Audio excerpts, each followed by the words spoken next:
Hello student, today we have discussed about proportion. Page number 106.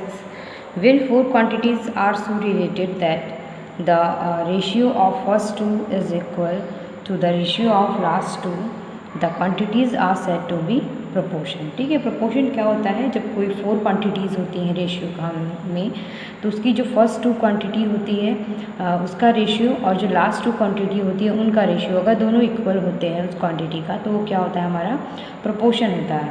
और in other word we can say that an equality of two ratio is called a proportion. ठीक है, एक दूसरे तरह से हम कह सकते हैं कि एक इक्वलिटी होती है जो दो रेशियो में, वो क्या होता है? प्रोपोर्शन होता है. ठीक है, जैसे कि अगर एक एग्जांपल है हम लोग, तो four quantities A, B, C and D are said to be proportion if A ratio B equal to C ratio D. ठीक है, तो क्या देखेंगे हम लोग यहाँ पे? जैसे हमने ले लिया प्रोपोर्शन कब कहेंगे हम लोग? जैसे A ratio B equal to C ratio D, ये C रेशियो D. ठीक है, ये हो जाएगा हमारा. इट इज़ रिटर्न एज, इसको हम लोग इस तरीके से लिखेंगे A रेशियो B प्रोपोर्शन. ठीक है, इस तरीके से प्रोपोर्शन का साइन लगाएंगे हम लोग. ठीक है, C रेशियो D, जिसको हम लोग क्या रीड करेंगे? रीड एज, ठीक है, A is to B, A is to B, और इसको एज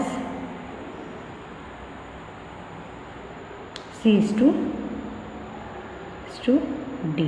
ठीक है, इसी तरीके से अगर मैं कहूँ कि लिखा हुआ है हमारा 3 रेशियो 2 इक्वल्स टू 6 रेशियो 4. ठीक है, तो इसको क्या पढ़ेंगे हम लोग? 3 is to 2 as 6 is to 4. ठीक है, नेक्स्ट हम लोग इसमें देखेंगे एक्सट्रीम. व्हाट इज़ एक्सट्रीम और व्हाट इज़ मीन्स. ठीक है, here A, B, C and D are the four terms हैं ये लोग, 4 रेशियो हैं. तो यहाँ पे हम लोग क्या देखेंगे?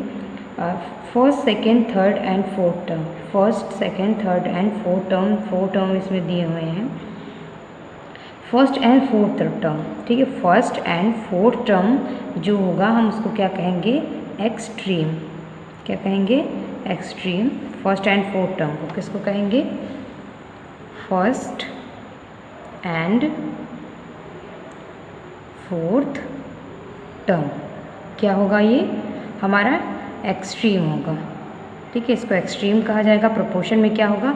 जब 4 क्वांटिटीज़ होंगी रेशियो की, ठीक है, और फर्स्ट और सेकंड मतलब रेशियो जो होगा दो क्वांटिटी का दूसरे दो क्वांटिटी से इक्वल होगा, तो वहाँ पे हमारा प्रोपोर्शन होगा. और एक्सट्रीम क्या होता है? फर्स्ट एंड फोर्थ टर्म जो होता है उसको हम एक्सट्रीम कहते हैं. And second and third, second and third term is means. क्या होता है वो? मीन्स. ठीक है, उसके बाद में इसमें दिया हुआ है अगर हमारा अगर दिया हुआ है A ratio B proportion C ratio D.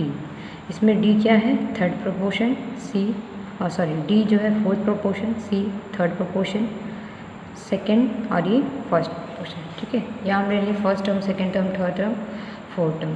ठीक है, आगे देखेंगे हम लोग इसमें.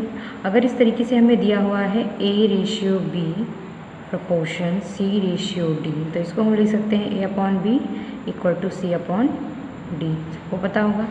या हम इसको लिख सकते हैं AD equal to BC. Cross multiply हो गया, ये इसका मल्टीप्लाई यहाँ, इसका मल्टीप्लाई यहाँ. ठीक है, इस तरीके से भी लिख सकते हैं. क्वेश्चन में आएंगे सॉल्व करने के लिए, तो हम सॉल्व करने के लिए इस तरीके से लिखेंगे. ठीक है, उसके बाद में एक और चीज़ होता है product of extreme equal to product of means. ये भी याद कर रखना पड़ेगा हमें. एज ए फार्मूला समझ लें, या हम लोग क्वेश्चन को सॉल्व करेंगे तो वहाँ पे इसका एक फॉर्म आएगा. ठीक है, क्या है? Product of means equal to product of extreme. ठीक है, क्वेश्चन सॉल्व करेंगे तो पहले प्रोडक्ट ऑफ मीन्स मतलब कि product of extreme means first term and fourth term. इस तरीके से ये वाला फॉर्मूला याद कर लें, A into D equal to B into C, या प्रोडक्ट ऑफ एक्सट्रीम मतलब कि A into D first and fourth term. First A है और डी फोर्थ, तो फर्स्ट एंड फोर्थ टर्म का प्रोडक्ट बराबर किसके होगा, बी इंटू सी, या प्रोडक्ट ऑफ मीन्स के। मीन्स कौन सा टर्म होता है, सेकेंड एंड थर्ड, और एक्सट्रीम फर्स्ट एंड फोर्थ। ठीक है, आगे देखेंगे हम लोग इसमें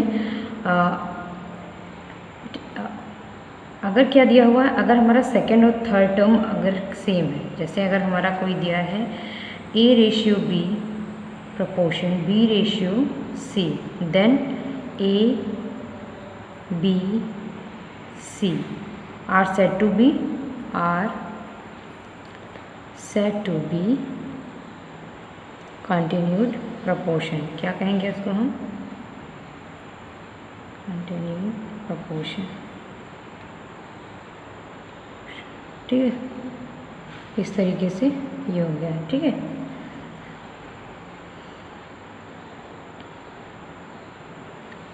अब आगे देखेंगे हम लोग, इसी में दिया हुआ है ये अगर देखें, अगर कंटिन्यूड प्रोपोर्शन की बात करें हम लोग कि कंटिन्यूड प्रोपोर्शन में कोई दिया हुआ है, तो ये क्या हो जाता है, A upon B equal to B upon C. Cross multiply होगा तो ये क्या हो जाएगा, A C equal to B square, या हम इसको लिख सकते हैं B square equal to A C, या इसको लिखा जा सकता है B equal to under root A C. ठीक है, क्या लिख सकते हैं, B equal to under root A C. Okay जी, अब आगे क्वेश्चन एग्जांपल में दिया, फर्स्ट एग्जांपल देख लेंगे, एक एक्सरसाइज नेक्स्ट क्लास में करेंगे।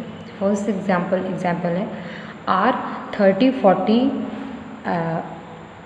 45 एंड 40 इज प्रोपोर्शन। क्या ये प्रोपोर्शन है, इसको चेक करने के लिए, प्रोपोर्शन चेक करने के लिए क्या करेंगे हम, प्रोडक्ट ऑफ एक्सट्रीम और प्रोडक्ट ऑफ मीन्स को इक्वल करेंगे। अगर ये दोनों इक्वल होंगे तो इसका मतलब ये प्रोपोर्शन है, अगर नहीं है तो क्या हो जाएगा, नॉट इन प्रोपोर्शन। ठीक, तो क्या करेंगे, प्रोडक्ट ऑफ एक्सट्रीम में हमारा कौन कौन सा टर्म आता है, फर्स्ट एंड फोर्थ टर्म।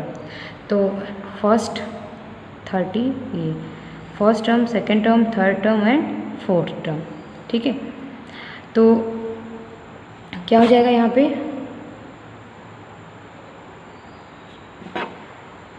हाँ, प्रोडक्ट ऑफ एक्सट्रीम मतलब फर्स्ट इंटू लास्ट या फर्स्ट इंटू फोर्थ, दोनों का मल्टीप्लाई कितना आ गया 1800। एंड प्रोडक्ट ऑफ मीन्स मतलब कि सेकेंड एंड थर्ड का मल्टीप्लाई, तो सेकेंड एंड थर्ड का मल्टीप्लाई कितना आ गया 40 into 45 1800। Here product of extreme equal to product of means, मतलब क्या है, दोनों बराबर हैं यहाँ पे। ठीक है, इक्वल है, तो here hence 30 40 45 and 60 are in proportion. ठीक है, क्या किस में है, ये प्रोपोर्शन में है।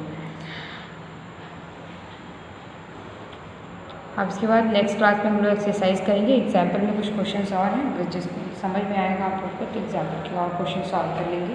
बाकी जो डेफिनेशन सारी बताई है, इसमें जो समझाया है उसको भी एक बार फिर से दोबारा से देखेंगे सभी लोग, अपने बुक से एग्जाम्पल ले लेके इसको सॉल्व करेंगे, क्वेश्चन एक्सरसाइज करवाएंगे तो आप लोग को पूरा बिल्कुल क्लियर हो जाएगा।